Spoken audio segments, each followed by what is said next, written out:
R11 TKJ are going to do outing class here at Batu Bolong Beach, and we are going to ask some few foreigners about their opinion about Bali. Okay, today we're gonna interview. Sorry, what's your name? Theo. Theo. So, Theo, Mr. Theo, where are you from? I'm German. Ah, from Germany. Where do you live around here?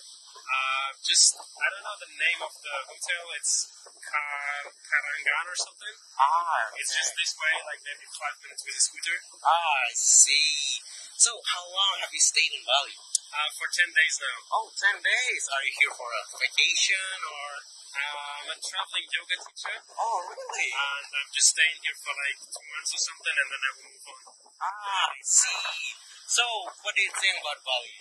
It's nice. Canggu is a little bit too busy for my own taste. Yeah, I can see it. Lots of traffic, but Bali itself is a beautiful, beautiful island, and I like the vibe, yeah. Thank you for your time. Okay guys, that's all for today. Thank you for watching and goodbye. Dadah!